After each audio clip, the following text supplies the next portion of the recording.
Next, he's one of the UK's most successful comedy writers, behind massive hits like Father Ted and The It Crowd. But Graham Linehan says he's been cancelled because of his controversial views on sex and gender issues. Graham believes if you are born a man, you cannot just get up one day and call yourself a woman. But these days, some people think that is a highly controversial thing to say. In a rare TV interview, rare because he says no one will speak to him now, Graham talks about how his life has been destroyed. He says he's lost everything, his marriage, his plans for a Father Ted musical, everything. I asked him why he felt the debate has become so toxic. Well, you know, there's no conspiracy here. What we have here is a kind of a naturally arising movement that unfortunately is just completely toxic.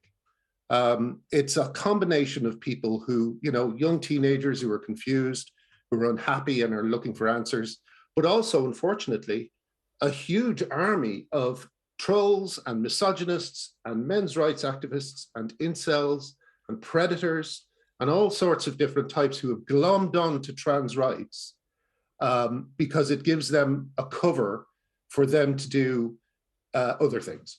And you know, just to be clear with the audience, Graham, what this is about, this whole central debate is about whether what you are born defines what you are, whether you're male or female, or that you cannot be defined by what's between your legs. The kind of luxury beliefs that people hold at the moment, that you can change sex, that if you change your pronouns, or if you even say, I am trans, then that actually automatically does something to your, well, I'm not sure what the argument is. It seems to be that there's a kind of gendered soul that lives within all of us, and sometimes it matches up with our body and sometimes it doesn't.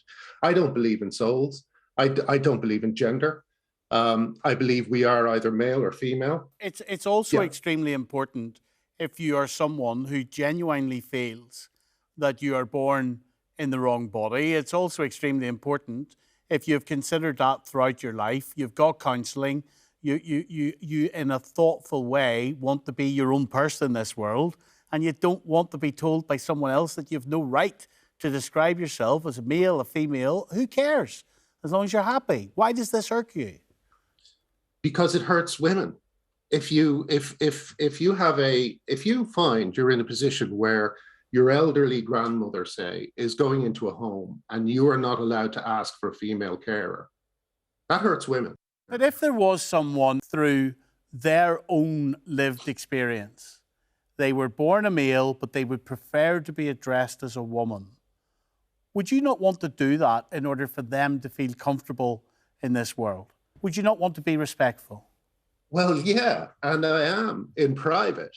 But at the moment, unfortunately, the politicization of this issue means that I cannot really observe pronouns and things like that while this is going on. This is a war on women. Like,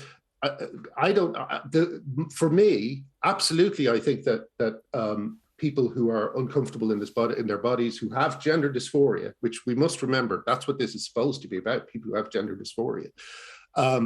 They absolutely need the best medical help we can get. It's a terribly debilitating thing to have. But what is being proposed, not by trans people, but by trans activists, which are a very different group, is that we respect every single person who says, and literally just says, I am trans. And for me, at the moment, the most important consideration, there's two really. One is the safety of children, and one is the erosion of women's rights.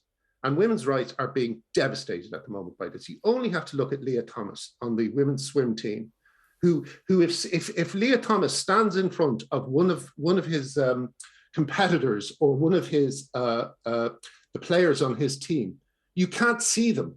He's so big. His shoulders spread around them, so you cannot see these people. He's a huge man. He wins his races by about 40 seconds. The other women in the race are racing for second place. What kind of a lesson is that to give to young girls?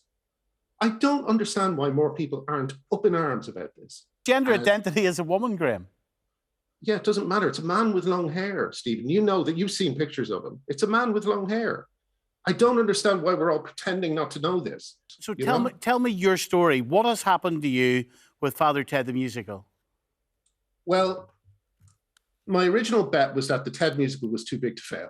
I simply thought, if they come after it, then that'll be good, because then people will see how crazy this is, how absurd and how censorious, how anti-female, how homophobic that this movement is. So I kind of thought it would be okay, but the more time passed, I was standing up. I was trying to explain myself as clearly as possible. When they couldn't come for me, they came for my wife. They released my wife's address online.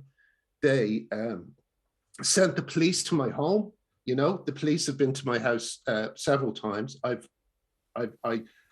living in a flat now because eventually the pressure of all this drove my wife and I apart, and we divorced. Because of this?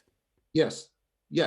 And in terms of Father Ted the musical, had you got that to a stage, Graham, where the industry was interested in it and were backing it and then pulled out? Or what stage did you get that to? We've done full rehearsals of it twice. Neil Hannon has written some of the best music you'll ever hear. We have songs for every character. We have a great story. It was ready to go. And just because a group of people have decided that anyone who speaks up against this ideology is evil, they've just kind of rolled over for those people. No one is standing up for me. How much does it hurt? Well, I'm used to it. After 5 years, not one of my friends spoke up. Not one of my friends said in the showbiz, where I often joke, I used to know no one except people in show business. And now I know no one in show business and loads of people outside of it, So I know social work. As I say, I know people from all walks of life. But my celebrity friends, comedians, intellectuals who have an opinion on everything else under the sun except this subject, they just said to stay silent. And all it needs is just a few adults to step into the room and say, hang on a second, he's not saying anything particularly controversial. Why is he so toxic? You say you're going to, you've decided to fight this, but it must feel like a lonely place, and it must hurt, and it must mess you up. Yeah. They took everything from me, Like what? What do you mean? They took my family, Before this, all I was doing was, writing comedy and playing board games and being silly on the internet. And then I just said, no, hang on a sec. Stop calling these women TERFs. Stop sending them abuse. Let them speak. And for that, they just destroyed me. Do you honestly feel destroyed? No, because the one thing about this that keeps me going is that I know I'm right. I know I'm right. I see things. When you open up a newspaper and you see the words used, as I have many a time, about sexual offenders who have suddenly decided they're women, and the word "her penis" comes up. Well, every time I see something like that, I just think, well, I'm right and everyone else is wrong. I mean, it's a very strange position for me to be in. It's the opposite position to the one I've been in for my whole life. But in this particular case, I got to say, sex is important. Women are real. Women's language is important. Women need words like women to describe themselves. These are all just basic things. Can I ask you a personal question? You say that this destroyed your relationship with your wife.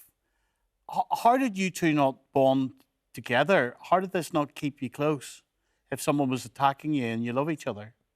I don't want to go too much into that, because that's like, all I'll say is that it's very frightening when people start coming after you, when people start digging up stuff about you. And like, I'll tell you, can I answer that a different way? I'll tell you why other comedians won't stand up for me, even if they agree with me.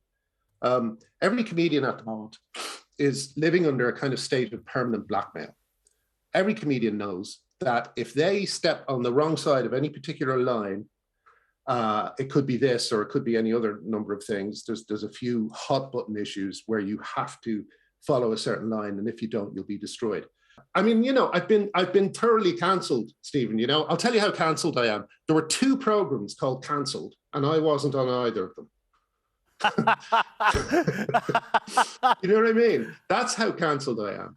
I do believe, Stephen, we will look back at this time and we will go, how did we get so insane? You know, like, how did the whole world believe that J.K. Rowling was a bigot, despite no evidence being presented to that end? You know, and I think, and I genuinely think, and I've said this before, but I genuinely think that this is the first serious mass delusion spread by the internet.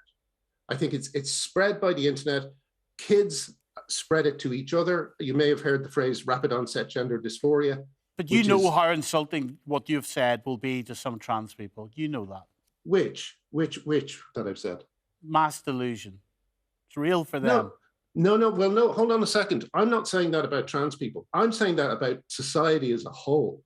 For me, as I say, I know a lot of trans people who are just as shocked by this stuff. And they're terrified that there's going to be a backlash against trans people. Come to the end of this interview. I'm desperate to ask you why you feel really that this is worth it. If you rationally look at what you are giving away to fight for this cause, you're giving away your career, your relationship's gone, your financial stability is gone, your friends, you say, are gone. How on earth is this worth it? Because sometimes something is so wrong that you have to say something. And if I didn't say something, I'd go mad. And do you not have your friends, your lifelong friends, standing by you? Well, no. I mean, you know, look, the thing is, you can't ring round people and ask them to be brave. You know, I did do a version of that where I rang up a bunch of people and I said to them, look, would you sign? We had a letter supporting J.K. Rowling in the face of death and rape threats. And we said, would you, I rang up various people I knew. I thought surely this will rouse them, you know? And I rang all these people and every single one of them said no, you know?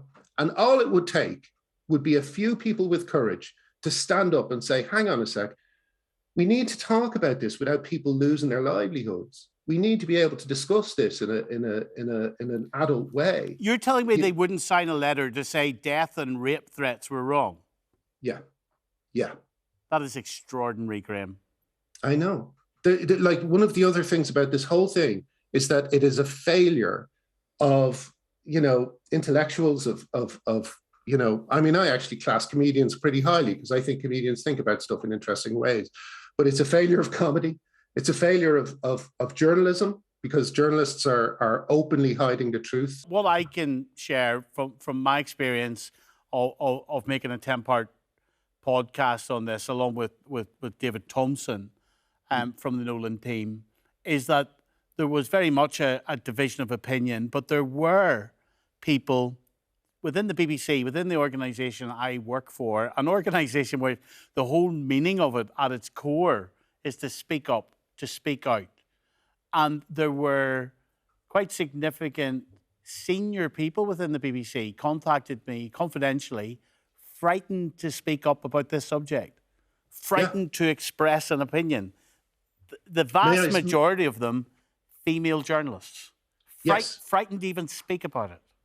Yes, that's and isn't it relevant that it's women, female journalists who are frightened to speak? Because the punishment meted out to me has been pretty bad, but the punishment meted out to women is much, much worse. Every one of us who speaks up is left hanging in the wind by everyone else. We need more people. My final question to you, and this is the final question, why are you speaking to me about this? You've said this is one of the first times you've spoken out. Why now? No one asks me, Steve. Like I've never been asked. Thanks very much. No, but like I've never been asked to share my opinion. Basically, again, because I've been cast as a evil influence or whatever people call me, other people are not allowed to speak to me. So I'm never on podcasts, I'm never on anything, because those people know that they will be targeted if they speak to me. Wow. So the Nolan show's targeted quite often. And we don't ban anybody, and we seek to give everybody a platform. And it's been a pleasure. Even people like me. Well, it's been a pleasure speaking to you, Graham. Thanks, and I hope those who disagree with you have their voice heard, but I hope you equally have your voice heard, Graham, and hopefully I've done a bit of that tonight with you. Thank you. Thanks, Stephen. Really appreciate it.